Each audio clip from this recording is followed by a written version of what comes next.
বন্ধুরা, আমাদের পুকুর পাড়ে একজন কচু তুলছিল। তা আমি বললাম আমাকে দুটো ডাগা দাও না। এই যে ডাগা দিয়েছে, এই কচুর ডাগাগুলো সঙ্গে কটা পাতাও নিয়েছি। এখন আমি কেটে নেব, কেটে রান্না করব। তা বন্ধুরা কেটে নিয়েছি বন্ধুরা। আর এই যে শাকের পাতার ডান্ডিগুলো কিন্তু আমি ফেলে দিয়েছি, এগুলোতে গলা ধরে।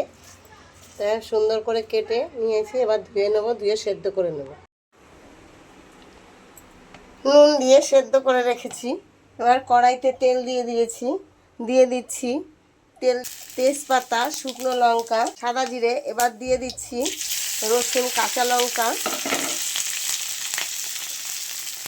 এটা একটু ভাজা ভাজা করে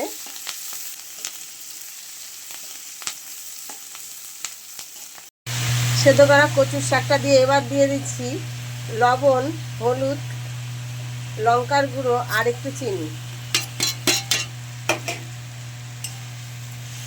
এবার ভালো করে কষিয়ে নামিয়ে নেব। নামাবার আগে একটু দেব লেবুর রস। এবার দিয়ে দিচ্ছি লেবুর রসটা দিয়ে একটু পরেই নামিয়ে নেব। এইটা দিয়ে তো ভাত খেতে আমার খুব ভালো লাগে বন্ধুরা। আমরা কচুর শাক এত ভালোবাসি। কচু পাতা বাটা খাই, কচুর পাতার শাকও খাই, আবার ডাঁটিটাও খাই। আবার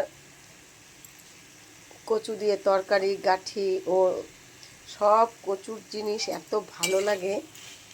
আপনাদের কার কেমন লাগে কচুর জিনিস খেতে বলবেন।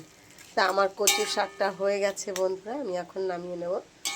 তা আমার রান্না যদি আপনাদের ভালো লেগে থাকে তাহলে লাইক, কমেন্ট, শেয়ার করে পাশে থাকবেন। ভুল ত্রুটি হলে ক্ষমা করে দেবেন। রাখছি তাহলে, টাটা।